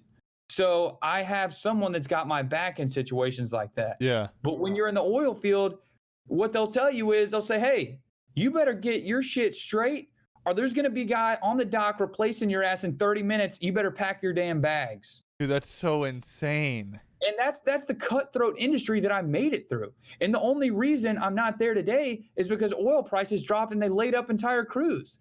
I'd still be there today because I know guys that are still there today that were fortunate. Their company just kept enough people, and they were one of those people. But I had the top guy from that company. When I told you about, I was with my wife, we're dating, we're going on a cruise. I get that 985 call. I'm like, I already know what this is, honey. Yeah. This is gonna be the company calling me, telling me they're laying everybody off. Sure enough, the dude, head guy from this company, huge company, I want to say they're publicly traded, big company. Calls me on the phone. He's like, hey, Jonathan, how you doing? I said, hey, I'm doing all right.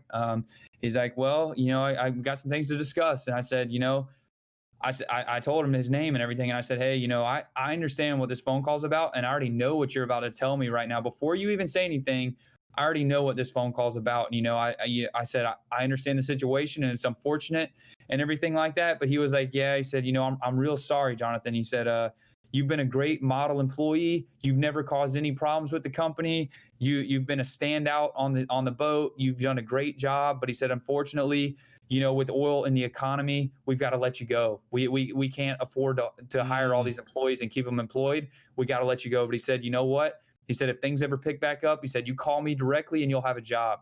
Damn. And I said, you know what? I appreciate that. And, I've got guys like that all over the place that would hire me today with what I've got, and if I wanted to go back to those companies, I could. Yeah. But I don't know if I'll ever go back to that industry. It's too volatile, man. You got guys out here that are in their 40s and 50s. They got wives and kids. Their wife doesn't work. Their kids are in school. They lose their job, dude. They're done. Yeah, I know. They're done. And they're taking pay cuts. And like, people don't realize this when they go to the gas station. They're like, oh, gas has dropped. Well, you know what? That family can't afford to pay their kids anymore. They can't afford to feed their children because gas prices are $2 instead of $3.50. That's how significant that gas price is at that gas station, and people don't put that into perspective. When I was there, I saw it. Dude. So when you go to the gas station, you're like, oh yeah, I saved $2. Well, guess what? Some guy can't feed or take care of his wife who's dying with cancer. Dude, you just put that into a crazy perspective, because whenever when I see gas under $2, I'm like, fuck yeah, like gas under $2. Exactly. Like, dude, I'm about to fill up. Like, this is great. Right. What a great fucking day. I never put in perspective that somebody else had to suffer for my. Oh, they lost their job. They lost everything. They lost their home. It got repossessed. They lost it got seized by the bank. They lost their car. They can't pay their car note anymore. They lost their home. Now it's being foreclosed on. I've seen it happen right and left, dude. I physically saw it in front of my eyes. I saw that happen to people. Like, holy physically shit. saw it happen to people. So it's like, it's real. Like, when you see those gas prices go down, people are losing everything in that industry. Holy everything, shit. Dude, everything. Now, some guys that are financially smart and set themselves up for times like that, they can weather the storm. But most of those guys just make enough to put their kids into school, to get their wife what she needs to be healthy, to pay for their house, to pay for their cars. They make enough to be able to afford that. But when that job goes away, there goes everything. It's gone. It's gone. Shit, that's crazy. Completely. So, it's tough, man. That industry, it's got some of the best equipment, some of the coolest stuff you'll ever see in your life, dude. As far as like a mariner like me, dude, I when I worked on those boats, I would see these big ones in Louisiana when I was like in my 20s. Mm-hmm. And dude, I was like, man, I dream of being on one of those bridges as a mate one day. I'm like, man, I cannot wait. I just, I set something as a goal to myself, and I don't stop till I get there. Right. Now I'm in a bridge and I'm driving a ship today, but it's not what I envision for myself. But I'm super happy with where I am. Right. The way I look at it, there's people out there in this world that are Christians. There's people that are non-Christian. I truly believe that the Lord has a path for everybody. And I don't want to touch base too much on that, because I know some people, they're really against Christianity and things like that, are really whatever. But, me personally, I think I'm having someone look over me throughout my life, and I feel very fortunate and lucky to be where I am. And I feel like this path that I'm on in life, that I've been guided to, and it's what's right for me. And, I feel very lucky and fortunate to be where I am, because financially I'm very set up. I've got the most amazing wife in the world. I love her to death. That's why I married her, and she's an amazing woman. I would hope so. Yeah. No, but I'm just saying, like, she's an amazing girl. I'm super happy to be with her, and I'm looking forward to our life together. So just all in all, like, where I'm at in life, we built a house together. We've got pretty nice things. We did it. It wasn't nobody handing it over. A lot of these people that I know, they come from wealthy backgrounds, and they never had to work for anything. We've got a lot of those friends. I don't knock anybody for that, because if I ever set myself up that way, I'm going to make sure my kids live a good life, but I'm going to teach them the value of money. They're not going to be out flaunting it. Right. They're not going to be out having Mercedes Benz at 16. I promise you that. They're going to have a freaking little $5,000 car, and they're going to learn the value of money. I ain't just going to hand over no brand new F-250 Platinum to some 16-year-old kid. Yeah, here's the Camry, bro. Dude, when I see kids like that, I see kids driving around, their parents are millionaires, and they drive a freaking $100,000 truck, and they're 16. I'm like, dude, you're set up for failure for the rest of your life, dude. You're not going to know the value of money. You're not. Like you're truly not like me and other people that have worked for money and had to have bills and had to build a house and had to do things for other people and things like that. You know, you don't get that perspective. You don't see it. Now, as long as you got that money coming in, you're good. Don't worry about it. Live it up. Yeah. But like I don't knock anybody for that lifestyle because, you know, their family set themselves up to where they could provide for their children and they can do whatever they want to do. If they want to give them everything in the world, by all means, give their children everything and live the best life in the world. And that's amazing. You know, that's great. That's just the way the world works. And some families, you know, it's kind of unfair. You got people up here and then you got people way down here. And the gap is so huge. You got people living in trailers that can barely afford to put dinner on the table. Then you got people up here that are flying to Europe just to try some escargot. So it's like that gap is so huge, dude. It's huge. Yeah, of course. You got millionaires and billionaires, and you got people that are living like paycheck to paycheck and can barely afford for their medication. Yeah, it is. It is a wild society that we've got today, man. It's crazy, man. It's crazy, you know. So, you know, it's just I've learned a lot over the years, and I've tried to always do my best and like set myself and my wife up financially to be okay, you know, right, and not have to not put ourselves in that position. So, I've made sure that I worked hard to get there, and you know, I set that goal to myself. I said, hey, I'm gonna make this happen, and guess what? I got the licenses.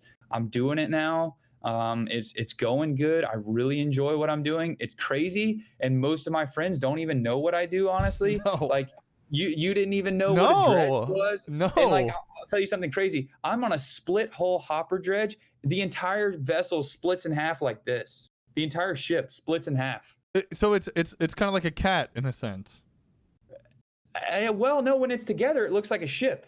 If you've seen a picture of it, it looks like a ship. But when I get to the disposal site, I'm driving, I hit a little button and the ship goes like this. Oh, shit. My God. It's got hydraulic rams that split the ship in half and all the material falls out. And then when it falls out, I close the ship back up and keep hooking up and go. Holy shit. No, I didn't know that. No, you probably never seen a split hull ship before. No.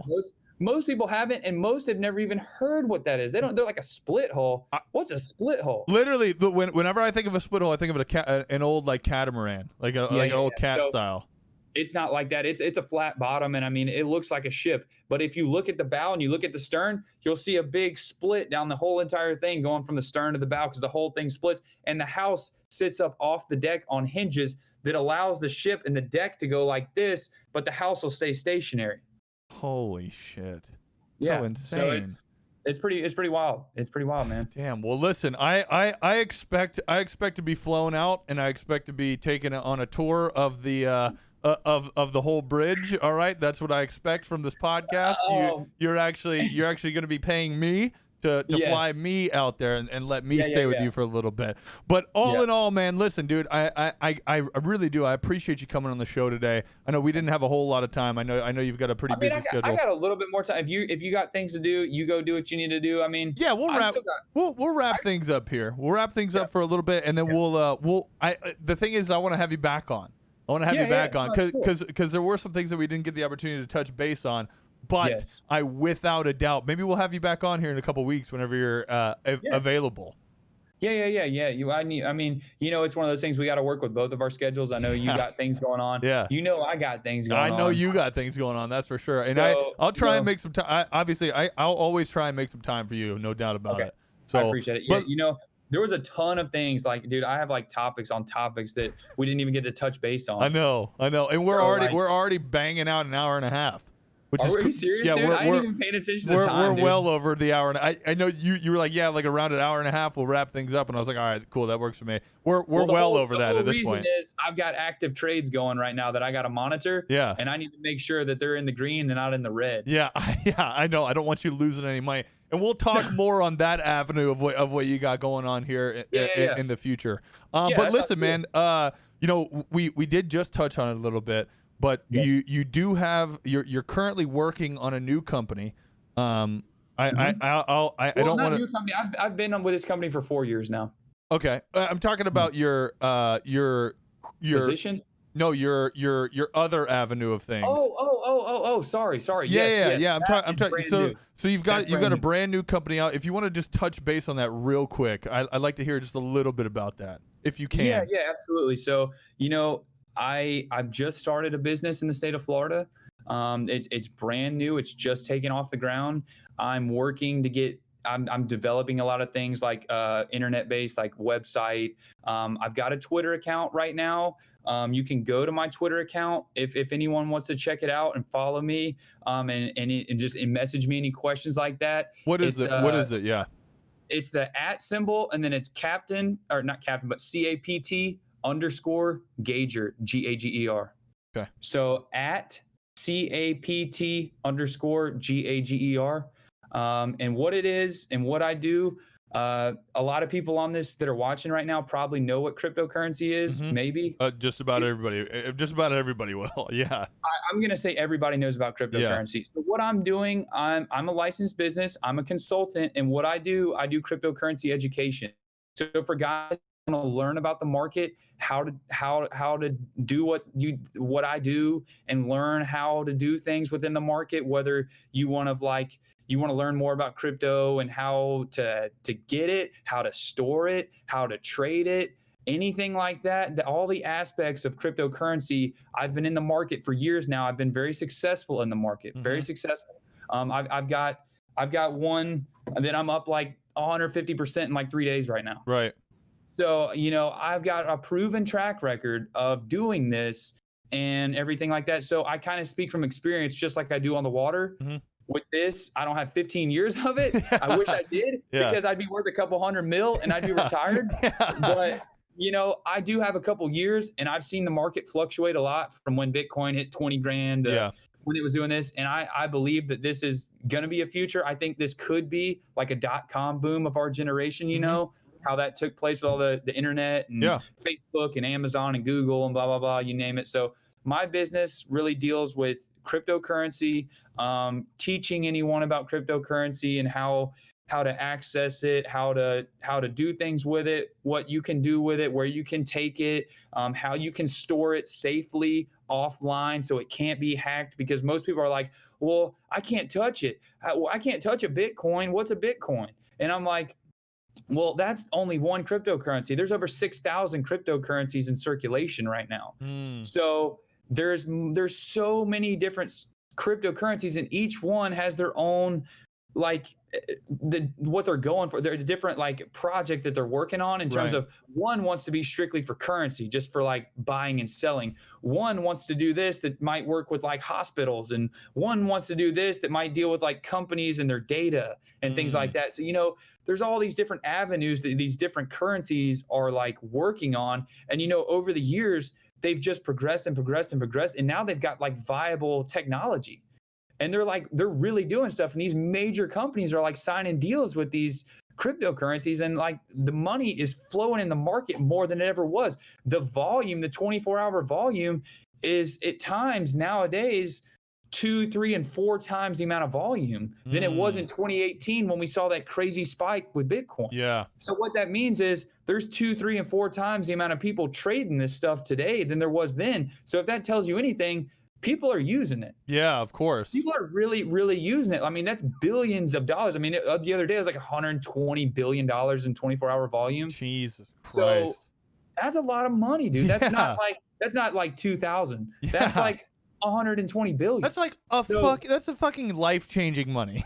yeah, it is. So, if I just want to help and like teach people if they want to be taught. And, I can talk about my business whenever someone contacts me, if they're interested, and we can go forth with that. I have everything professional. Right. I have everyone designing everything professionally. I won't go into too much aspect of the business model, but because I'm working with some people right now. You've got like a whole team, you were telling me, but we won't dive too deep in that. But well, listen, man. Overall, I think it's rad. I'll obviously there'll be a link to all your shit in my description down below. Yeah, just make sure you put my Twitter account so guys can look at it. I would appreciate it if some people follow it. I just started. Yeah, so, you did just started it. I've had it, but I never ever used Right. it, and now I'm actually using it for my business. Right. So it's one of those things that I just follow people to learn more personally. Right. In terms of the cryptocurrency world, I follow a lot of the best guys doing it right now. Right. And so, it's one of those things where we can all learn from each other. Right. Of course. One guy's got one strategy, this guy's got this strategy. Well, if you look at both avenues, you might find a good strategy for yourself. Of course. Yeah. So, like with anything. Yeah, exactly. Like with anything. So, Right. if anybody out there, if they want to check it out and they want to shoot me a message and say, hey, I'm kind of interested in this. What are you doing? Or, Right. let's talk a little bit more, let's kind of see if this is something right for me, or, it might not be. Some people aren't about it. Some people are like super skeptical and they're like, Of course. I don't believe it. Yeah. They're like, I don't believe in this. It's not real. Well, I tell you right now, it's pretty darn real because I've seen cold hard cash come out of it. Yeah. It's fucking real. So it's real. I've put straight cash in the bank from it. So it's real. Right. But most people are like, I don't trust it. It's not safe. Well, I can teach you how to make it safe. And I can tell you everything you need to know about keeping it safe and how to do things safely, how whatever the case may be. Now, I just so people know, I am not a licensed professional financial advisor. That's not what I'm doing. Yeah. I'm not taking your money and investing it for you. Right. So I don't touch your finances. You only pay for my service for what I teach you. And you're paying me for my time and my expertise in the market, but you are not paying me or handing me money to go invest it for you because I'm not touching your money. Okay. Because I am not a licensed financial advisor. That's a whole different avenue. Right. When you start handling people's money and people's accounts, that's different. Right. I'm not doing that. I'm teaching so Right. people can learn how to do this stuff and learn to do what I do and hopefully be successful with it if they take my advice and they do a little bit of research on their own. Because I've had a couple years of research, days and hours. And like when we get off this podcast, guess what? I'm hitting the market. I'm looking at the market. I'm looking at how it's at. I've already got so many trades active right now. Right. I got leverage trades going right now. I got spot trades going right now. And for the traders out there, they'll know what I'm talking about. Right. They'll know what margin and leverage trading is. They'll know what spot trading is. They'll know what longing and shorting means. So for any traders out there that are listening to this, they might know that I kind of know what I'm talking about. I'm not green. I'm not brand new. So the lingo that I spit out there, they'll understand what I'm talking about. Well, cool. Well, Yeah. Either way, it'll all be linked down below. You guys can check out Gager. Make sure you guys drop him a follow, hit him up with any questions. And Gager, dude, again, I appreciate you coming on, man. I appreciate you coming on. Dude, I had an absolute blast, dude. It was awesome doing this with you. Like, we got to do it again someday. Definitely. When we got time. Absolutely. Dude, I would fun, even be down to give it a try on the ship too. That way you could give me a walkthrough of the company bunks. wouldn't let anybody on board right now. So well, I do it via right here. Pull up. Yeah. Oh, so like I can like show you in my room and stuff. Yeah. Take me around. Yeah. Take me around. We'll set that up for one day. Well, how can we set it up to where I can be like in the studio with you? Yeah, you'd have to fly out to me. I got it. I got an extra mic right here. Right? Yeah. I was just in North Carolina. I know. You just told me that. So I mean, I'm around the whole country all the time. All right. Well, listen. We'll talk a little bit more about that. Can I end this now? Jesus Christ. I'm sorry, dude. I'm long-winded. I'm sorry, dude. I'm Gager, sorry, but I love you. I love you. I appreciate you coming on, man. We'll talk soon. Dude, I had a blast. Man. For sure, man. For sure. All right. Thanks, everybody. See ya.